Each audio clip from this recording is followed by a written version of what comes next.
You may not like this, but whether you like to hear it or not, conflict in marriage affects children.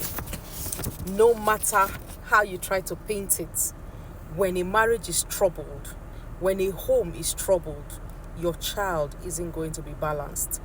I will talk about 5 ways conflict in marriage can affect your children. I pen them down. Number 1 is emotional instability. Constant quarreling, constant tension or coldness between parents can make children anxious. It can make them insecure or withdrawn. They live in fear of conflict or separation.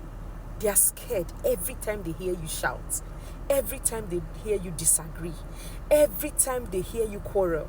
They are scared that mommy and daddy will soon separate. So it makes them anxious. That is the state you keep your child when you allow conflict in marriage. Number 2, it brings about poor self-esteem, low self-esteem. When they grow up in such homes that are filled with so much criticism, disrespect or neglect, they begin to feel unloved, unworthy of affection or even validation. And they begin to seek these things elsewhere, which may not be safe for your children. Number 3 is negative relationship blueprints. Let me explain. Your children learn about respect and communication by watching you. They learn how to respect others, they learn how to love others, and they learn how to communicate with others just by watching you. Remember, it is more about what children see than what they hear you say. A toxic marriage can make them believe in unhealthy behaviors, or rather believe that unhealthy behaviors are normal in relationships. For example, you want to talk to your spouse and you are shouting. You are irritated by your spouse and you are shouting. When your child wants to have a conversation, maybe later in life, they think that shouting is the perfect way to communicate. They learnt that from you.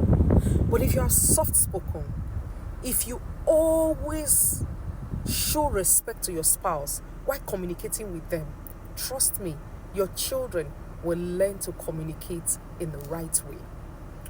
Number 4, your children are affected by conflict in that marriage, and it shows academically and even in their behavior. Stress at home can affect focus. When your children are stressed at home, it can affect how they are focused on their academics, leading to poor performance, aggression, rebellion, or even withdrawal from social activities. When your children are stressed, when your marriage is stressing them, it can lead to poor performance academically. They begin to withdraw socially.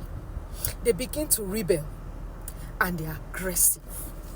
These are the effects of conflict in marriage.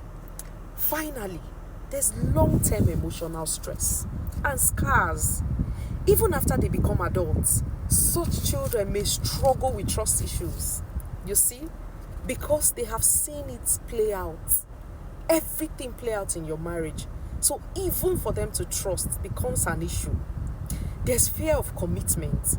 You hear some children say, Mommy, I cannot love a man who will treat me like this. I cannot stay with a man who will do this to me. Why do you think your children are saying this? It's from what they see. They don't want to repeat unhealthy patterns that they witnessed at home. So they are scared of even going into relationships. These and many more are ways by which conflict in marriage can actually affect our children. Before I close, I would like to say this. A lot of parents in this generation are raising their children to run when there's conflict. Run away from your home where, there are issues. But they forget to mention to these children that there is no home without conflict. There is no home without disagreements. There is no home without fights. There is no marriage devoid of quarrels. What we are failing to teach our children is tolerance, respect, values that will help them when these issues arise. You can't always teach your children to run. Running isn't always the solution. Else they will keep running from everything in life. If you're raising your children and they are not imbibing the values you put in them, and they call you from school every day that your child has done something wrong, are you going to run away from your child? Are you going to say, because I taught my child to do this, my child isn't doing it, so I'm going to dump my child and run away? You have a good job and there's just one toxic person in the office, and you decide to resign because there's one toxic person in that office. Are these the only options? These apply to marriage.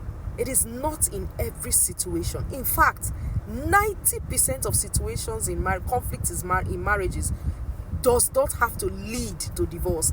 It doesn't have to lead to you running off. Let's be mindful what we put into our children, because at the end of the day, they may not be able to balance these things. So when you tell them, when you're not treated right, run. When your husband talks to you in a tone you don't like, run.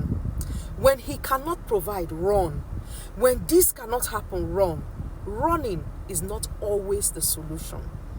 There are cases where you need to flee, but in most cases, you need to learn how to endure, how to tolerate, and how to resolve conflicts between you and your spouse. People who have celebrated 20 years in marriage, 30 years in marriage, 40 years in marriage, never came out to tell us they were without conflicts. They only tell us how these conflicts were resolved. Let's be mindful what we push towards our children.